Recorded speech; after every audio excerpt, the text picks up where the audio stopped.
Everyone, welcome back to my channel. Please don't be jealous, daddy का next episode लेकर आई हूँ। Please channel को सब्सक्राइब करना, लाइक करना एंड कमेंट करके बताना ये एफएफ कैसा लग रहा है आप सबको। तो पिछले एपिसोड में हमने देखा था विंग जापान से चाइना लौट रहा था।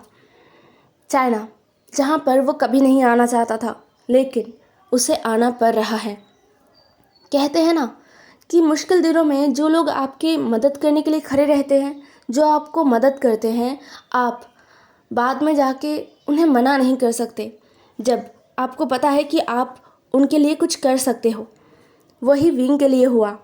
विंग जब मुश्किलों में था तब उसके कंपनी के सीईओ ने उसे मदद किया था, बिना किसी एक्सपीरियंस के उसे काम दिया था, जो कि बहुत रेयर है, वो भी जापान जैसे देश में जहाँ पर टेक्नोलॉजी बहुत हाई है और इतने सारे लोग एकदम बैठे हुए हैं काम के लिए और बहुत टैलेंटेड भी है जिनके पास एक्सपीरियंस है।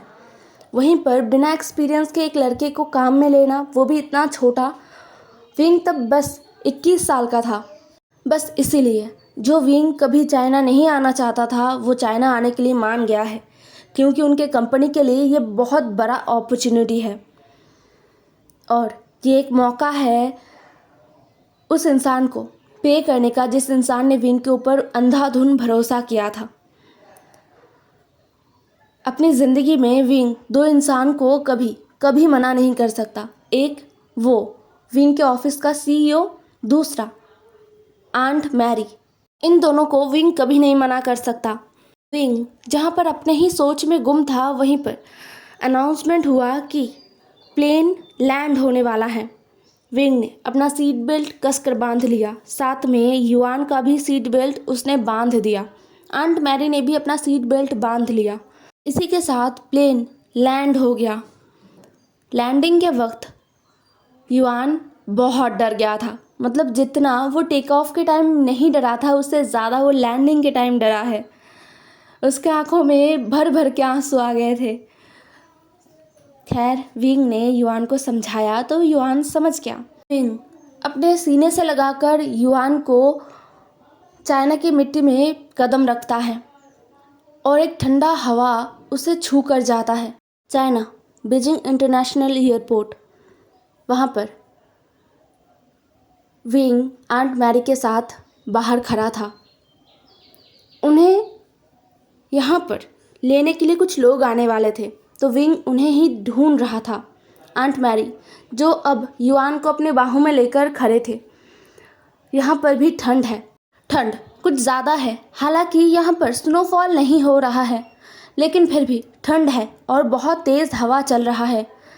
विंग बहुत ही ज़्यादा अनॉइंग फील कर रहा था, क्योंकि पिछले 20 मिनट से वो लोग यहीं पर खड़े हैं। उन्हें रिसीव करने वाले लोग अभी तक पहुँचे ही नहीं। विंग ने उन्हें कॉल किया तो बताया गया कि वो बस 2 मिनट में पहुँच रहे हैं, लेकिन 20 मिनट से वो यहीं पर खड़े हैं।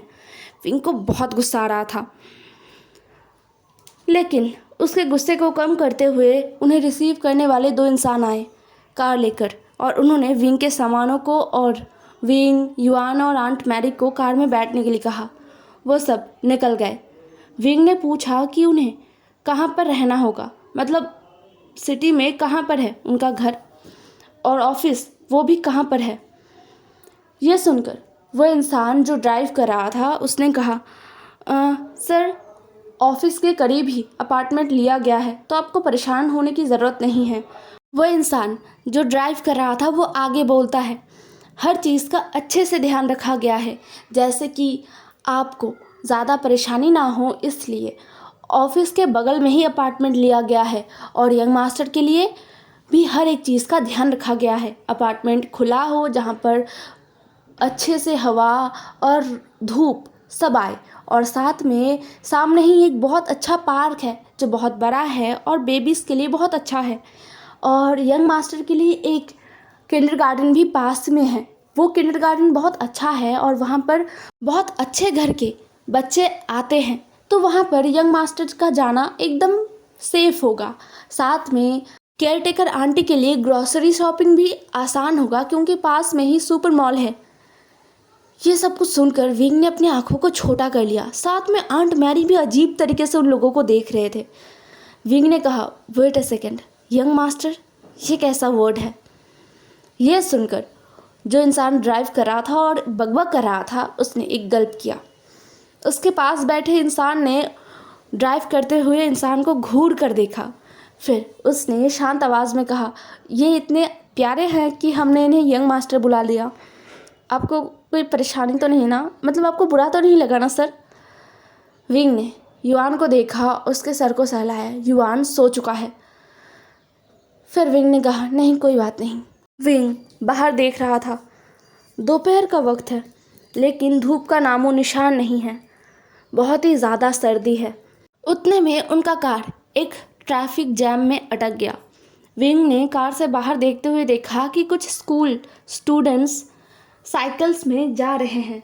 विंग ने मन में बोला, इस वक्त ज़रूर इन्होंने बंक किया होगा। फिर वो मुस्कुरा पड़ता है। उसे पता नहीं क्यों हंसी आता है, जिसे देखकर आंट मैरी कहती है, विंग क्या हुआ? विंग आंट मैरी को देखता है और बात घुमाते हुए कहता है, कुछ नहीं आंट, लेकिन आपको चाइनीज़ सीखना होगा।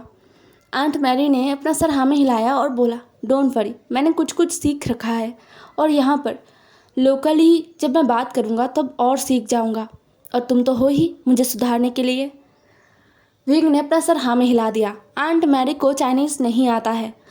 वो एक फॉरेनर है, मतलब उनका जो घर है जहाँ पर वो पले बड़े हैं, जहाँ पर वो जन्मे हैं, वो ब्राज़ील है। वहाँ पर उनका पूरा बचपन और बड़ा होने तक वो वहीं पर थे। फिर वो काम करने के लिए जापान आए थे और जापान एज अ टीचर वो अपॉइंट हुए। फिर उन्होंने एक जापानीज़ इंसान से शादी किया और उनका शादी बहुत ही हैप्पी जा रहा था। आंट मैरी का एक बेटा भी है। फिर आंट मैरी के बेटे का जब 15 साल उम्र था, तब आंट मैरी का जो हस्बैंड है वो गुजर गए। तब से आंट मैरी ने अपना सब कुछ लगा दिया अपने बेटे को पालने में, बड़ा करने में। अपनी नौकरी को उन्होंने तब तक नहीं छोड़ा जब तक एकदम उनका रिटायरमेंट का वक्त ना आ गया हो। उसके साथ वो बहुत सारे पार्ट टाइम जॉब करते थे, लेकिन एट द एंड उन्हें छोड़ दिया गया उनके बेटे के द्वारा। जब वो बड़ा हुआ, उसने अपने आप को काबिल बना लिया, उसे एक अच्छा नौकरी मिला और उसने शादी कर लिया। उसके बाद उसने आंट मैरी को छोड़ दिया और तब तक आंट मैरी का बहुत उम्र हो चुका था और उन्हें उनकी नौकरी से भी रिज़ाइन कर दिया गया था। मतलब हाँ, एक उम्र के बाद आपको नौकरी से छोड़ना ही पड़ेगा आपको नौकरी। तो आंट मैरी को भी उनका नौकरी छोड़ना पड़ा था। सबसे बैड बात ये थी कि आंट मैरी किसी गवर्नमेंट स्कूल में नौकरी नहीं करते थे, इसलिए उनके रिटायरमेंट के बाद उन्हें कोई अलग से पैसा नहीं मिलता था। तो उन्हें अपना पेट पालने के लिए पार्ट टाइम जॉब्स के ऊपर ही निर्भर रहना था। उसी वक्त उन्होंने विंग को सहारा दिया था। जब उनके पास खाने के लिए पैसे की कमी पड़ रही थी, तब उन्होंने एक इंसान को सहारा दिया था जो प्रेग्नेंट था। विंग यही सब सोच रहा था। तब तक वो लोग उनके घर पहुंच गए, नए घर। युआन भी उठ चुका था। उसने एक अच्छा नैप लिया 1 घंटे का। विंग का जो कार है एक बड़े से सोसाइटी के अंदर चला गया। इस सोसाइटी में लगभग 15 बिल्डिंग्स हैं और हर बिल्डिंग में 50 अपार्टमेंट्स हैं। इनमें से बहुत मैक्सिमम में लोग रहते हैं और ज़्यादातर जो खाली है वो बिक चुके हैं। आंट मैरी और युआन इस बड़े से सोसाइटी को देख रहे थे। युआन ने कहा, मम्मा क्या हम यहाँ पर रहेंगे? ओ माय गॉड मम्मा, ये कितना बड़ा है। यह सुनकर उनके साथ जो 2 इंसान थे जिन्होंने उन्हें रिसीव किया है, उनमें से एक कहता है, यस यस यंग मास्टर, ये बहुत बड़ा है और आपको पता है आपका रूम भी बहुत सुंदर है। यह सुनकर युआन और भी ज़्यादा एक्साइटेड हो गया। फिर उनके साथ जो दूसरा इंसान था उसने कहा, चलिए इस तरफ। कहते हुए उन्हें 3rd जो बिल्डिंग है उसके अंदर ले जाया गया। लिफ्ट को 45 फ्लोर का जो बटन है उस पर प्रेस कर दिया गया था। विंग ने चिल्लाते हुए कहा, क्या इतना ऊपर? युआन जो बहुत एक्साइटेड था, आंट मैरी जो डर रही थी। विंग को डर नहीं लग रहा था, उसे युआन का चिंता था, वो डर जाएगा या फिर अगर कुछ हो गया, कुछ एक्सीडेंट हो गया तो। उसने उन दो लोग जो उन्हें रिसीव करने गए थे उनसे पूछा, क्या कोई ग्राउंड फ्लोर का फ्लैट खाली नहीं है इतना ऊपर? यह सुनकर वो लोग एक दूसरे का चेहरा देख रहे थे। उन्हें जो ऑर्डर दिया गया है वो वही कर रहे हैं। उनमें से एक इंसान कहता है, नहीं सर, ग्राउंड फ्लोर में कोई भी फ्लैट खाली नहीं है, बट डोंट वरी, सारा सेफ्टी है वहाँ पर। आपको आप चेक कर लीजिए पहले, मुझे लगता है आपको कोई परेशानी नहीं होगा। लेकिन फिर भी उसे बिल्कुल भी पसंद नहीं आया, विंग को बिल्कुल भी पसंद नहीं आया। वो चुपचाप बस उन लोगों को घूर रहा था। लगभग 1 से 1.5 मिनट लगा था उन्हें उतना ऊपर उठने में। इतना फास्ट था लिफ्ट, लेकिन हाँ, कोई ऐसा नहीं कि डर लग रहा था। लिफ्ट बहुत ही स्मूथली गया है। उनके फ्लोर में पहुंचने के बाद लिफ्ट खुल गया। सारे लोग लिफ्ट से बाहर आ गए। विंग ने आसपास देखा, जिसे देखकर वो और भी शॉक्ड हो गया। उसने कहा, क्या यहाँ पर एक अपार्टमेंट है? विंग को बताया गया कि हाँ, यहाँ पर जितने भी बिल्डिंग्स है इस सोसाइटी में, हर बिल्डिंग में हर एक फ्लोर पर बस एक करके अपार्टमेंट ही है। जिसे सुनकर विंग को और भी ज़्यादा गुस्सा आया। उसे अपने बॉस से बात करना होगा। ये बहुत ज़्यादा लग्जरियस लग रहा है, बहुत महंगा। मतलब ये कैसे हो सकता है, इतना महंगा? ये सब किस लिए? ये सब बहुत अजीब लग रहा था विंग को, बहुत ज़्यादा अजीब। उसे इस तरीके से ट्रीट नहीं करना चाहिए था, है ना?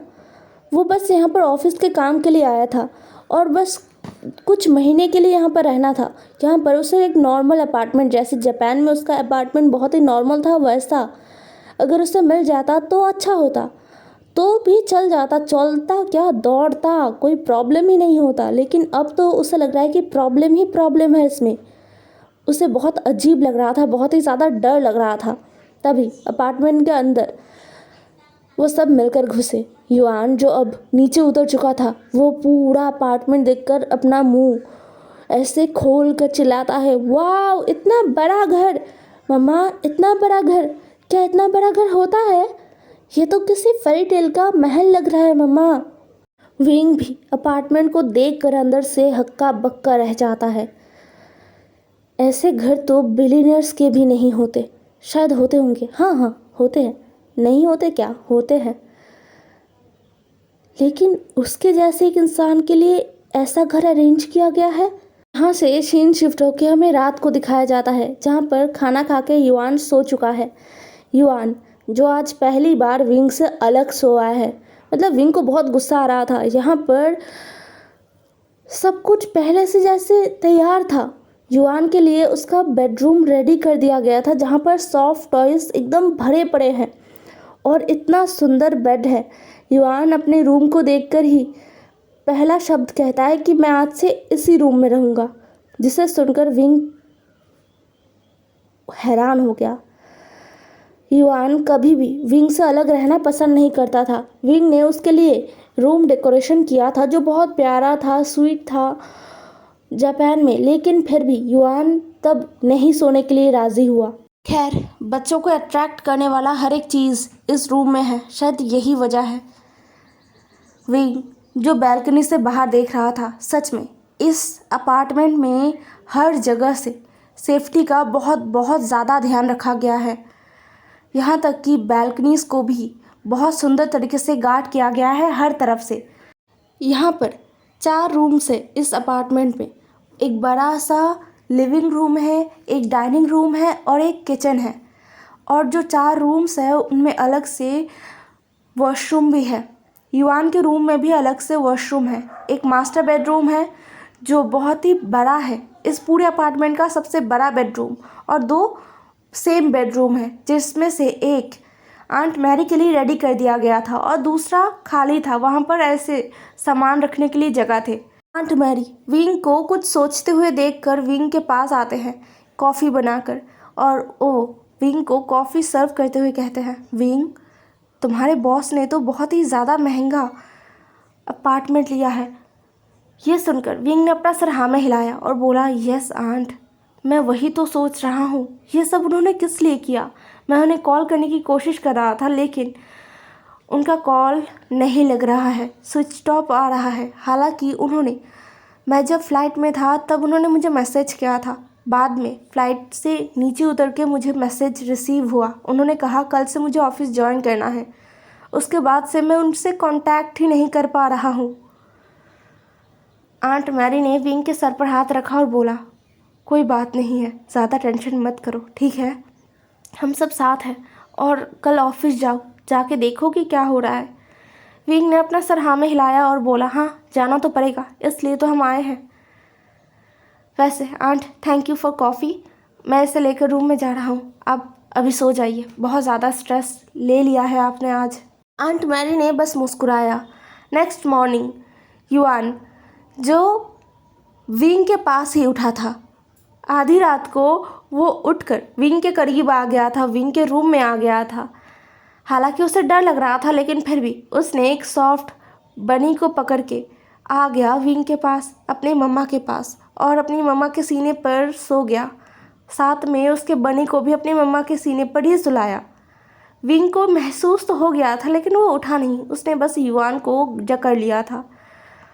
अगले सुबह युआन इसके लिए अपने मम्मा से नज़रें नहीं मिला पा रहा था क्योंकि विंग युआन का मजाक उड़ा रहा था। वो बात बात में कह रहा था, युआन तो बड़ा हो गया है, तो युआन रात को मम्मा के पास क्यों आया था? हाँ क्यों? क्या युआन को डर लग रहा था? ओ, तब तो युआन बिल्कुल भी बड़ा नहीं हुआ है। और युआन अपना मुंह फुला रहा था और कह रहा था, ऐसा नहीं है, बस युआन मम्मा से ज़्यादा प्यार करता है ना, इसलिए युआन मम्मा के पास आ गया था। आंट मैरी इनका लड़ाई देख देख कर मुस्कुरा रहे थे। आज फर्स्ट डे है विंग के ऑफिस का, इसलिए विंग ने युआन को कहा कि युआन घर ही रहे। कल परसों के भीतर विंग युआन को नए किंडरगार्टन में ज्वाइन करवा देगा, जहां पर युआन नए दोस्त बना सकेगा। यह सुनकर युआन ने अपना सर हाँ में हिलाया। वो एक्साइटेड है और ऊपर से उनका फ्लैट इतना ऊपर है कि पूरा शहर दिखता है, जो बहुत ही ज़्यादा एक्साइटिंग है युआन के लिए। ब्रेकफास्ट ख़त्म करने के बाद आंट मैरी और युआन को अच्छे से रहने के लिए कहकर विंग निकल पड़ा था नए ऑफिस के लिए। ऑफिस का एड्रेस विंग के पास है। ये लैंड कॉरपोरेशन है जो एकदम ही करीब है। विंग सोसाइटी से जैसे ही बाहर आया उसने देखा वो दो लोग खड़े हैं जो कल उन्हें रिसीव करने गया था। उनमें से एक आगे आता है और कहता है, सर चलिए, हम आपको यहाँ पर ले जाने आए हैं, पहला दिन है, कहीं आप गुम हो गए तो। यह सुनकर विंग ने अपने आंखों को सिकोड़ लिया लेकिन कुछ कहा नहीं। लेकिन उसने मन में कहा, मैं और चाइना में गुम हो जाऊंगा, और उससे भी बड़ी बात, बीजिंग शहर में गुम हो जाऊंगा। सीरियसली 3 साल क्या ना रहा, बीजिंग शहर क्या इतना बदल गया कि विंग यहाँ पर गुम हो जाएगा? ये सोचते हुए विंग कार में बैठ गया। कार स्टार्ट हो गया था। लगभग 2 मिनट में ही वो ऑफिस पहुंच गए। ऑफिस पहुंचते ही विंग ने अपने सामने बहुत लग्जरियस ऑफिस को देखा। इतना बड़ा ऑफिस और इतना लग्जरियस ऑफिस विंग ने कभी नहीं देखा। यहाँ के लोग जैसे कपड़े पहनकर ऑफिस आए हैं ना, वो विंग कभी सोच भी नहीं सकता। मतलब ये सब शायद उसने बस ड्रामास में, मूवीज़ में देखा है। क्या ये सच भी हो सकता है? क्योंकि विंग ने एक नॉर्मल जीन्स और वाइट कलर का टी शर्ट पहना है और कुछ नहीं। वो भी उसका टी शर्ट बहुत ज़्यादा लूज़ है। साथ में उसने अपने काम के चीज़ों को लिया। वो एक आर्टिस्ट है और उसका काम डिज़ाइंस बनाना है, तो उसके पास अपने काम की चीज़ें तो रहना ही रहना है। स्केच पेन्स और शीट्स, डायरी, ये सब कुछ विंग के एक बैग में है। विंग ने आसपास देखा, उसे थोड़ा सा नर्वसनेस महसूस हो रहा था। इतने बड़े ऑफिस में उसका पहली बार है। वो दो इंसान विंग को लेकर सीधा एलिवेटर के पास गए और उसमें चढ़ गए।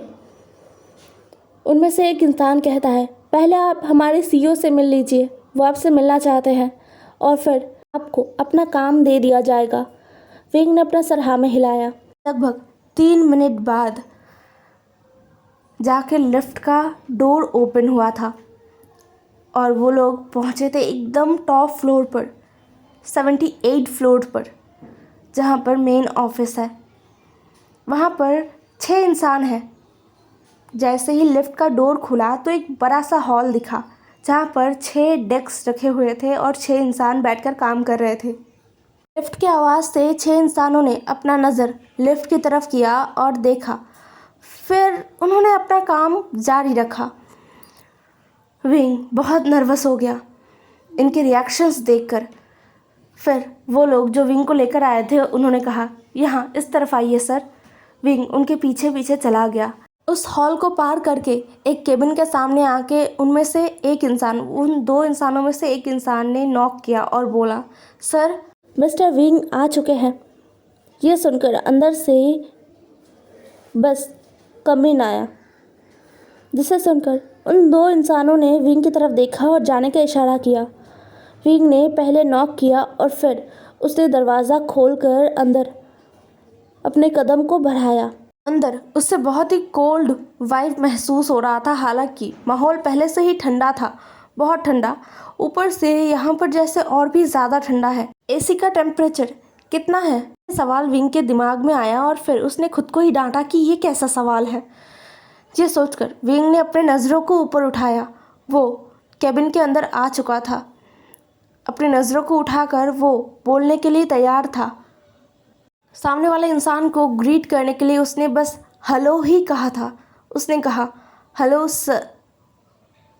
इतना बोलकर वो चुप हो गया। उसके मुंह से एक और शब्द बाहर ही नहीं आए। पसीने से वो भीग गया 1 मिनट में ही। उसका हाथ पैर एकदम किसी काम का नहीं रहा, ऐसा महसूस हो रहा था उसे। सामने वाले इंसान को देखकर उसे भरोसा नहीं हो रहा था कि वो जिसे देख रहा है क्या वो वही है। विंग को पसीने में भीगते हुए देखकर सामने वाला इंसान अपनी आंखों को सिकोड़ लेता है और कहता है, हेलो मिस्टर वी, आप इतने पसीने में भीग क्यों रहे हैं? Please have a seat. Wing जो ऐसे किसी चीज़ के लिए तो बिल्कुल तैयार नहीं था, इतना नरम, इस तरीके से बात, ये सब तो बहुत ही ज़्यादा हैरान कर दे रहा था उसे।